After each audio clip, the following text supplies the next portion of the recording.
Tasya, dan kali ini kita akan belajar tentang sesuatu yang tidak asing lagi dengan bahasa Inggris, yaitu grammar.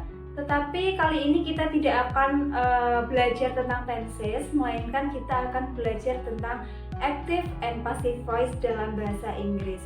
Nah, untuk tujuan pembelajaran kita hari ini yaitu ada 3. Yang pertama ada memahami konsep aktif dan passive voice. Kemudian yang kedua, mampu mengidentifikasi kalimat aktif dan passive voice. Dan yang terakhir yaitu mampu menggunakan kalimat aktif dan passive voice dengan tepat. Jadi siapkan diri kalian dan enjoy for the video.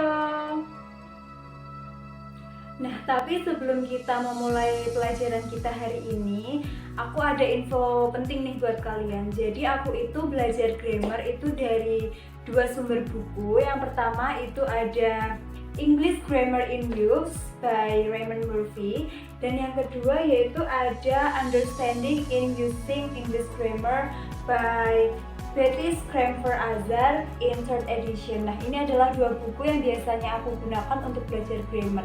Jadi untuk kalian yang mungkin mau belajar grammar, bisa nih pakai 2 buku ini, atau mungkin salah satunya juga bisa. Ini bukunya lumayan lengkap sih buat pembelajaran grammar.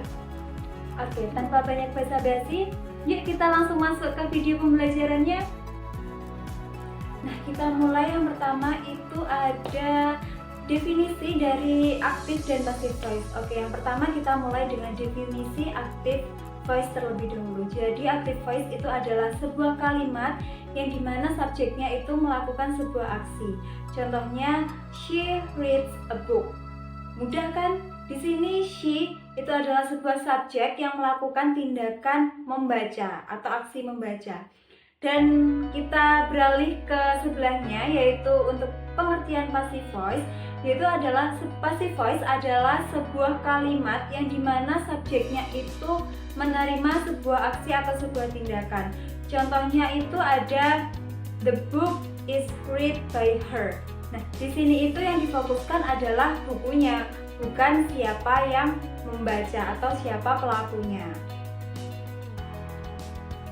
Nah, untuk selanjutnya di sini ada karakteristik atau ciri-ciri dari active dan passive voice itu sendiri. Jadi untuk active voice ini ciri-cirinya ada 2. Yang pertama yang pasti itu adalah subjeknya itu melakukan sebuah aksi atau sebuah tindakan.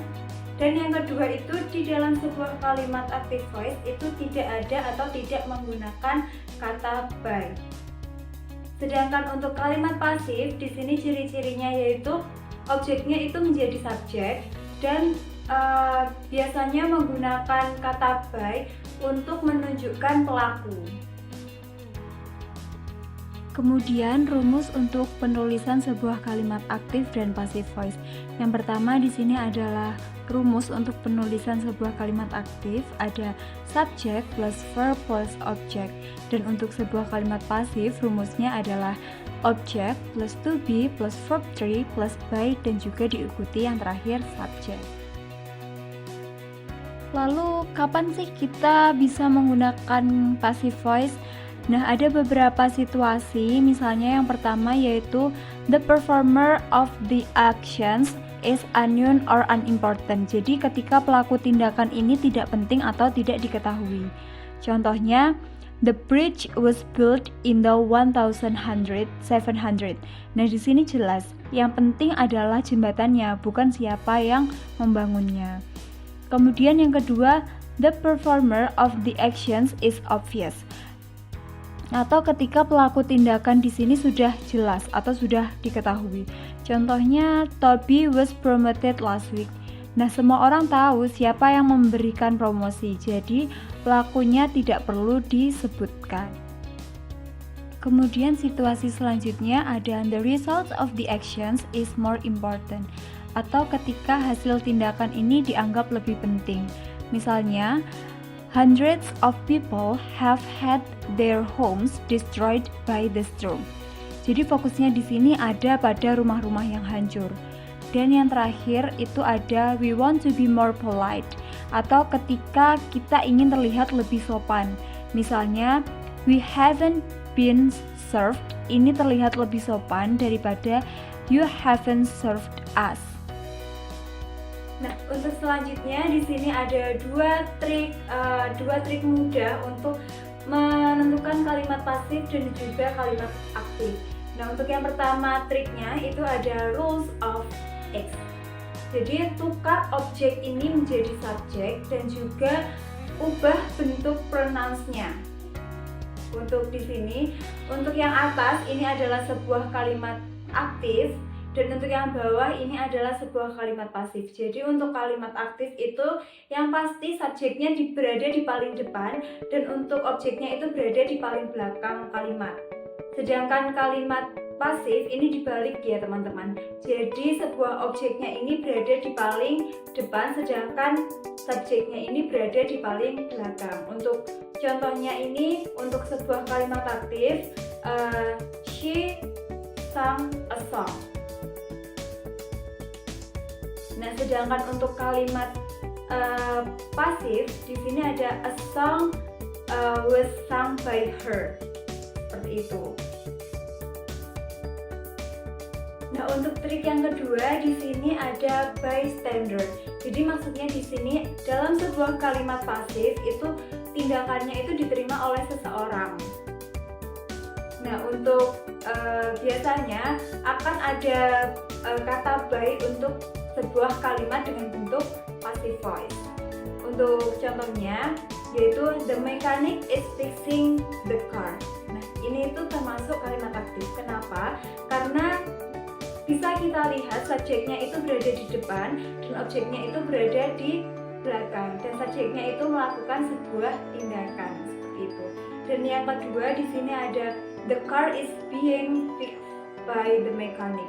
Ini sebuah kalimat pasif. Kenapa? Karena di sini objeknya ini berada di depan dan subjeknya ini berada di belakang dan juga subjeknya ini menerima sebuah tindakan yaitu berupa diperbaiki.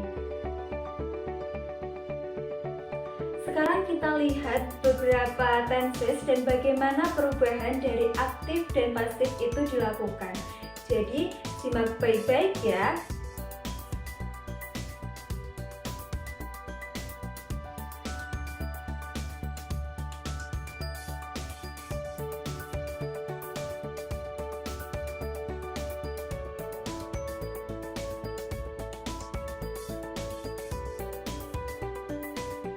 Oke, yang terakhir, yuk kita latihan ubah kalimat berikut ini ke dalam bentuk passive voice. Yang pertama, she writes a letter. Yang kedua, they play football every weekend. Yang ketiga, the teacher explained the lesson. Keempat, he cleaned the room yesterday. Dan yang terakhir, the chef is preparing a delicious meal. Dan jangan lupa tuliskan jawaban kalian di kolom komentar ya. Wah, hebat, kalian pasti sudah paham kan tentang kalimat aktif dan passive voice. Dan terima kasih sudah belajar bersama aku hari ini. Dan jangan lupa like, comment, dan subscribe channel ini supaya kalian gak ketinggalan video belajar yang seru dan juga menyenangkan di next. Dan sampai jumpa, bye-bye.